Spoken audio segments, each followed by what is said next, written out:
अध्यक्ष जी ने मुझे कहा है कि तांत्रिक बातों की जानकारी तो आप सबको है ही, पर जब सवाल पूछे जाते हैं तो पहली बात यह है कि हम कौन सा सवाल पूछें, और सवाल पूछने के पहले हमको उसकी तैयारी करनी पड़ती है।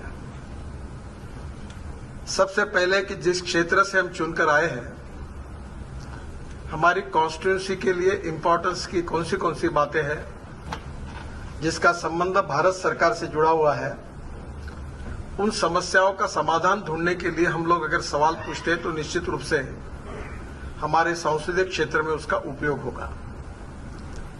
कुछ डिस्ट्रिक्ट इंपॉर्टेंस के विषय होते हैं जिसका संबंध भारत सरकार से होता है, कुछ रीजनल इंपॉर्टेंस के विषय होते हैं, कुछ स्टेट इंपॉर्टेंस के इश्यू होते हैं, कुछ नेशनल इंपॉर्टेंस के इश्यू होते हैं, कुछ सोशल इंपॉर्टेंस के इश्यू होते हैं, और कुछ विषयों में विशेष रूप से जो हमारे स्टेक होल्डर्स हैं, समाज के विभिन्न क्षेत्र हैं, किसी का एक्सपर्टाइज मजदूर क्षेत्र के साथ होगा, किसी का कृषि क्षेत्र के साथ होगा, किसी का साइंस एंड टेक्नोलॉजी के साथ होगा, किसी का इंफ्रास्ट्रक्चर के साथ होगा।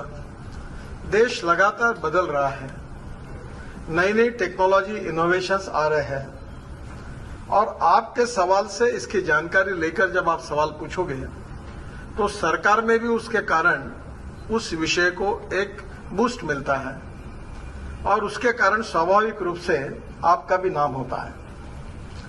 अभी कुछ हमारे सदस्यों की प्रतिमा ऐसी है कि ये किसानों के नेता है। ये प्रतिमा क्यों है? किसी की प्रतिमा होती है कि ये मजदूरों का नेता है। ये क्यों होती है? इसका कारण उस क्षेत्र का विशेष रूप से बार बार उसके बारे में सवाल पूछना, उसका फॉलोअप करना, उसको आंदोलन करना, उसकी बात करना, ये करते करते वो विषय उसके साथ जुड़ जाता है, और जुड़ जाने से उस व्यक्ति को, उस नेता को स्वीकार्यता मिलती है कि he is the leader of from the farmers. ये लीडर है, ये मजदूरों का नेता है। तो क्या कभी आपने ऐसा सोचा है कि हमारे एक्सपर्टाइज, हमारे स्पेशलाइजेशन के सब्जेक्ट कौन से हो सकते हैं? अभी कोई डॉक्टर रहेगा तो आंखें का डॉक्टर होगा, कोई पैर का होगा, अलग अलग प्रकार के डॉक्टर इतना डिटेल गए हुए हैं कि हमारे एक शरीर में 200, 300, 400, 500 प्रकार का स्पेशलाइजेशन होगा। तो आप लोग अगर ये तय कर सकते हैं कि मैं संसद में आया हूं तो मेरे लिए कौन से विषय प्रायोरिटी के हैं, और इसलिए अगर आपके मन में यार ये बात बिल्कुल सही है, और जो यूनिवर्सल ट्रूथ है कि no one is perfect and no one can claim that he is perfect, उत्तम, अधिक उत्तम, सर्वोत्तम up to infinity, you cannot catch your own image. और इसलिए परफेक्शन ये सही में बहुत कठिन बात है। कोई भी व्यक्ति होता है उसमें गुण और दोष होती है, दोषों को कम करना और गुणों को बढ़ाना, इसे ही व्यक्तित्व और नेतृत्व बनता है। तो स्वाभाविक रूप से आप जब ये संसद में आ रहे हो और पूरा देश आपके तरफ देख रहा है, पूरी मीडिया का फोकस है, तो आपको यह तय करना होगा कि मुझे कौन से विषय का प्रश्न पूछना है, और आपके मन में क्या मैं ये आपका चॉइस आप करिए। अभी अनेक विषय जैसे फॉरेन पॉलिसी है, बहुत महत्व का है, पर यह सबके जानकारी का विषय नहीं हो सकता। कोई ट्राइबल के सवाल है, वनवासियों के, अब ये जानकारियों में सभी जो शहर क्षेत्र से अगर मुंबई दिल्ली से चुनकर आए तो उसको उसका पता नहीं होगा। पर इन्वायरमेंट और इकोलॉजी का सवाल है कि देश में जल और वायु प्रदूषण की समस्या, तो इसका अध्ययन करके मैं इसका एक्सपर्ट बन सकता हूं क्या? तो आप अगर ऐसे सब्जेक्ट निकालेंगे तो करीब 150-200 सब्जेक्ट निकल जाएंगे, और उसमें मेरा सुझाव यह है कि सब सब्जेक्ट में काम करने सबके संभावना सबके लिए संभव ही नहीं है।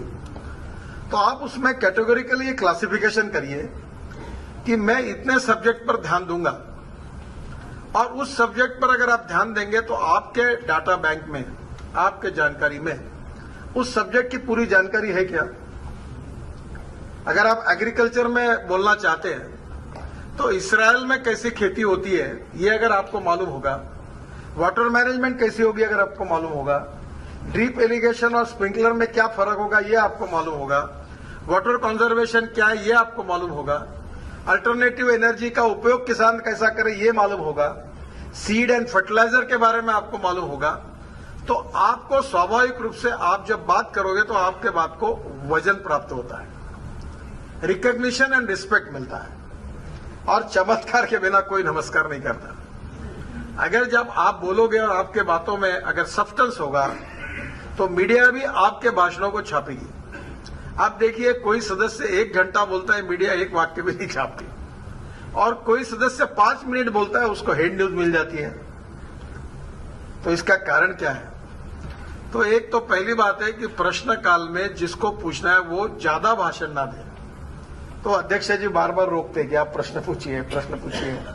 कुछ लोग भाषण ही इतना समय दे देते हैं कि सुनने वाले बोलते क्या बोलना चाहता है ये समझ नहीं पाते। तो पहली बात, प्रश्नोत्तर क्लास में संक्षिप्त में बोलिए।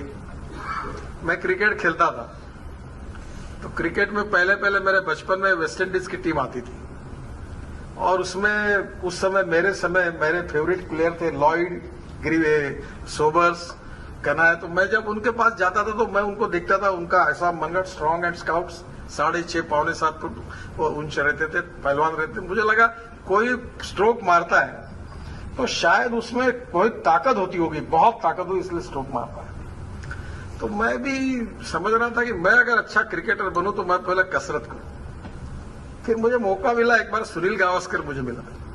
बोला सुनील इधर आओ, मुझे आपको देखना। बोले क्या बात है? मैंने सचिन तेंदुलकर और सुनील गावस्कर को देखा। मैंने बोला सचिन मेरे बाजू में खड़े रहो। वो खड़ा रहा। मैंने देखा मेरी हाइट तो उससे ज्यादा है, मेरे से भी उसकी हाइट कम है। फिर मैंने उस तरह हाथ दिखा तो हाथ भी बहुत छोटा है। फिर मेरे ध्यान में आया कि केवल क्रिकेट ये गेम ताकत का नहीं है, ये स्किल का गेम है। सचिन तेंदुलकर की शारीरिक स्थिति बहुत छोटी है, पर जो फास्ट बॉलर बॉलिंग डालते तो एक के पीछे एक छक्के लगा देते। इसका कारण गेम जो होता है वो उसको स्किल डेवलप होता है। क्या संसद में भी काम करने वाला संसद इफेक्टिव स्पीकिंग का, कम बोलकर इफेक्टिव मुद्दा रखने का और सही जवाब निकलने का जो स्पेसिफिक स्पेशलाइजेशन है, जो स्किल है वो हासिल कर सकता है। और ये हासिल करना कोई कठिन नहीं है। और इसलिए आपको पहली बात तो मैं ये सुझाव दूंगा कि आपका प्रायोरिटी सेक्टर आप तय करिए। फिर उस सेक्टर के बारे में जितना नॉलेज मिला सकते हैं उतना मिला लीजिए।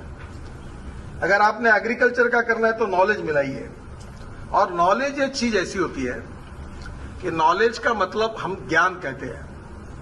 एक्चुअली नॉलेज का मतलब है innovation, entrepreneurship, science, technology, research, skill. And उसके बाद जो लगातार रेगुलर प्रैक्टिस के साथ, अनुभव के साथ जो एक कमांड आती है वो भी नॉलेज के साथ जुड़ती है। और 21वीं सदी की दुनिया जो है वो conversion of knowledge into wealth इसकी है, हर फील्ड में वो है। और इसलिए आपको सोचना होगा कि मैं ऐसा सवाल पूछूंगा कि जो, जैसे मैंने कहा पहले आपको, public importance, social importance, national importance, फिर कोई विशेष घटक के लिए उसके इंपॉर्टेंस का होगा। वैसे आपका सवाल नेशनल इंपॉर्टेंस का हो सकता है, आपका सवाल एग्रीकल्चर इंपॉर्टेंस का हो सकता है। और इसलिए हर सब्जेक्ट का अपना इंपॉर्टेंस है, पर आपका स्किल्ड उस इंपॉर्टेंस को प्रेजेंट कैसे करता है, आपका प्रेजेंटेशन कैसा है और उसमें जवाब कैसे मिलता है, उसके आधार पर आपके वैल्यूएशन होने वाला है, आपके लीडरशिप का, आपके व्यक्तित्व का, आपके नेतृत्व का। और उसके बाद लोगों में ये रिकॉग्निशन होगा कि ये इज अ बेस्ट पार्लियामेंट्रियन। अब बेस्ट पार्लियामेंट्रियन अगर ये आपके पीछे लगना होगा तो ये स्किल सीखना होगा, मास्टरी और अध्ययन करना होगा, नॉलेज हासिल करना होगा। इसलिए मेरा पहला सुझाव ये है कि आप संसद में आपके अधिकार क्षेत्र के सब्जेक्ट्स क्या है, इसको आप पहले एक बार आपके मन में तय कर लीजिए। बाकी भी आप बोल सकते, कुछ लोग ऐसे हर चीज पर बोलना चाहते हैं। और दूसरे और एक बात मैं कहूंगा कि आप संसद में आज एक सवाल पूछा गया, नए सदस्य का था, वो बैठे यहाँ, वो पर्टिकुलरली फसाद का था, जो लगते हैं ना, तो वो बड़ा नॉलेज का था। उन्होंने कहा अमेरिका में ऐसा हो रहा है, और उन्होंने दोनों बातों की जो चर्चा हो रही थी उसका स्तर बहुत बड़ा था। इंफॉर्मेशन बहुत लोगों को नहीं थी, मुझे भी ज्यादा मालूम नहीं था, पर उनके सवाल से और मंत्री के जवाब से मुझे पता चला कि ऐसा ऐसा है। तो स्वाभाविक रूप से हमको जब हम सुनते हैं किसी का भी भाषण या कहीं अच्छी बात सुनते हैं तो मैं छोटी सी चीज करता था, क्योंकि हम सब इतने प्रतिभाशाली नहीं है, इतने जीनियस नहीं है। तो अच्छी क्वालिटी, अच्छा इंटरप्रिटेशन, अच्छा विचार, अच्छा कार्यक्रम, अच्छा एक्सपेरिमेंट, इसके ऊपर किसी का पेटेंट रजिस्टर नहीं है। आज अमित भाई बोल रहे थे तो मैं सुन रहा था, कुछ बहुत ऐसी बातें थी जो मुझे भी मालूम नहीं थी। तो मैं एक छोटी सी डायरी रखता था और डायरी रखते समय मुझे उसके जिनके भाषण में जो अच्छी बात लगती थी वो कागज पे लिख लेता था। फिर मैं कोई कार्यक्रम में जाता था, कोई इनोवेशन, कोई रिसर्च मुझे पता, वो लिख लेता था। तो धीरे धीरे मुझे लिखते लिखते पता चल गया कि कोई बहुत सी जानकारी मेरे पास आ गई और उस जानकारी ने मेरे व्यक्तित्व और नेतृत्व को वैल्यू बढ़ाती है। क्योंकि जो आपको नहीं है वो जानकारी अगर मैंने दी तो आपको लगता है आदमी कुछ तो भी इसका अध्ययन है इस बात पर, तो इससे इंप्रेशन होता है। मीडिया क्या देखती है ये सब बातों की तरफ इसको भी सोचना होगा। ये बात जरूर है कि हम मीडिया को देखकर नहीं बोलते, पर आपने अगर ऐसा प्रश्न पूछा कि जिसके कारण मंत्री से ऐसा जवाब मिलता है कि रात के सभी न्यूज में फ्रंट इसमें आ गई, इन्होंने ऐसा प्रश्न पूछा, मंत्री ने ऐसा उत्तर दिया और सरकार ने कहा हम ये करेंगे।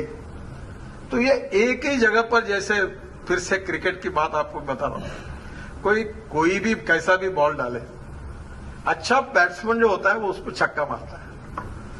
आपके पास अगर स्किल्ड होगा और सवाल कोई भी होगा तो उसमें से कौन सा एग्जैक्ट सब्सटेंस है महत्व का, उसको निकालकर मीडिया के थ्रू पब्लिक में जाने में कितना इंपॉर्टेंस है, वो अगर आप एग्जैक्टली प्रश्न पूछोगे तो आपको उससे पब्लिसिटी मिलेगी, समाज में जानकारी जाएगी, रिकॉग्निशन मिलेगा और रिस्पेक्ट मिलेगा। मैं जब महाराष्ट्र में मंत्री था तो मेरे सेक्रेटरी मेरे सुनते नहीं थे, तो मुझे कभी कभी लगा कि ये सुनते नहीं तो ये क्या होता है कि अच्छा काम है, ये मैं विधान में घोषणा करूंगा तो इसके ऊपर बंधन हो जाएगा। तो मैं अपोजिशन पार्टी के एमएलए को चाय के लिए बुलाता था और कहता था ये सवाल तुम पूछो, ताकि तुम पूछने के बाद मैं कहूंगा तो वो हाउस की एकदम आपको सरकार पे बंधो। आज मैंने कल एक, आपको पता होगा कि शेड्यूल बैंक की गारंटी एक्सेप्ट करना, ये मेरे इसमें आपका शायद आपके यहाँ या राज्यसभा में आया था। तो हमारा डिपार्टमेंट शेड्यूल बैंक गुजरात और महाराष्ट्र में बड़ी बड़ी है, 2-2 हजार करोड़ की, और हमारे लोग वो गारंटी मानते नहीं थे और अभी नेशनल गारंटी मिलती नहीं थी। मैं बहुत बार कहता था, उनका हेजिटेशन था करे या ना करे। तो मुझे सवाल पूछा तो मैंने तुरंत कह दिया कि ये शेड्यूल बैंक की गारंटी भी आपका सुझाव बहुत अच्छा है, मैं इसको एक्सेप्ट करता हूं। अब वो एक्सेप्ट करने के बाद जब रिकॉर्ड बनकर जाए तो डिपार्टमेंट को बंधनकारक होता है। तो आप जो जो बातें इसका उपयोग करके अच्छे तरीके से करोगे तो न होने वाला काम आप कर सकते हो। जो काम असंभव है, कठिन है, करना नहीं चाहता है सेक्रेटरी, पर वो अगर आप आपके नॉलेज का उपयोग करके, स्किल का उपयोग करके अगर उपयोग करोगे तो वो काम हो सकता है। इतनी ताकत है, क्योंकि हमारी जो संसद है ये लोकतंत्र के जो 4 स्तंभ है, इसमें एक मीडिया है, जुडिशियरी है, एग्जीक्यूटिव विंग है और लेजिस्लेटिव विंग है, संसद है। हम कानून बनाना हमारा काम है। हमारी बहुत बार चर्चा हुई कि सुप्रीम कोर्ट श्रेष्ठ है कि संसद श्रेष्ठ है। ये बात भी आगे आई कि हमारे संसद जो है उसको श्रेष्ठ रूप से माना गया और हमारा जो संविधान है उसमें केशवानंद भारती केस में यह भी है कि salient features of the constitution can not be change. तो हमारा संविधान, हमारी लोकतांत्रिक पद्धतियां, ये हमारी विरासत है, ये हमारी ताकत है और लोकतंत्र का आत्मा है। और उसके नियमों का उपयोग करके लोकतंत्र के प्रहरी के रूप में, चाहे रूलिंग पार्टी में रहे चाहे अपोजिशन पार्टी में रहे, उसका उपयोग करके इसमें गुणात्मक परिवर्तन करने के लिए हम अपनी स्किल को, अपनी नॉलेज को उपयोग में लाएंगे तो उसमें देश का भी भला है, जनता का भी भला है, सबका भला है। एक बात जरूर है कि राजनीति में स्वाभाविक रूप से कभी कभी किसी को तकलीफ देने के लिए, किसी के मन में विंडेक्टिव एटीट्यूड से भी हम लोग जानबूझकर कुछ प्रश्न पूछने के बारे में भी अधिकार तो हमारा है, पर यह करना चाहिए कि नहीं करना चाहिए। पहली बात, समाज हित में, देश हित में, गरीब के हित में जो हमारा प्रश्न है वो पूछना चाहिए। बने तक बाकी बातें जो पब्लिक इंटरेस्ट में होती है, करप्शन की केसेस है, उसको उठाना चाहिए, पर किसी इंडिविजुअल को टारगेट करके हमारा प्रश्न बार बार पूछना, ये पूछने का हमको अधिकार है। पूछना चाहिए कि नहीं चाहिए, ये भी विवाद का विषय हो सकता है, पर डेमोक्रेसी में फेयरली मुझे यही लगता है कि we should have a positive approach, we should have a development oriented approach, we should have a constructive approach. रचनात्मक विचार से हमारा काम अगर होगा तो स्वाभाविक रूप से पब्लिक रिकॉग्निशन और रिस्पेक्ट में उसका ज्यादा वैल्यूएशन होगा। हमारी सबकी इच्छा है कि हमारा देश सुखी बने, समृद्ध बने, संपन्न बने, शक्तिशाली बने, वर्ल्ड की इकोनॉमिक पावर बने, सबसे अच्छे 5 देशों में जाए, 5 ट्रिलियन की इकोनॉमी बनाने की बात प्रधानमंत्री कर रहे हैं, नई सोच का भारत निर्माण हो। ये छोटे छोटे प्रयासों से होगा और इन्हीं प्रयासों से हम एक बहुत बड़ी लैंडमार्क को अचीव कर पाएंगे। और उसमें अचीव करने में ये देश का कानून बनाने का अधिकार जिन लोगों के पास है, लेजिस्लेशन, पार्लियामेंट का काम सबसे इंपॉर्टेंट कानून बनाना है, कोर्ट का काम कानून को इंटरप्रेट करना है, बनाने वाले आप हैं और आप जो बनाए उस कानून पर देश चलने वाला है, उस पर जो नीतियां बनाएंगे उसके ऊपर देश चलने वाला है। तो ये बहुत बड़ा historical, revolutionary, qualitative, most importance ऐसा ये महत्वपूर्ण काम है और जो आपके हाथ से हो रहा है और आप सबने उसको सीरियसली लेकर पॉजिटिव एटीट्यूड के साथ करने का संकल्प किया है, तो मैं निश्चित रूप से आप सबको बहुत बहुत बधाई दूंगा।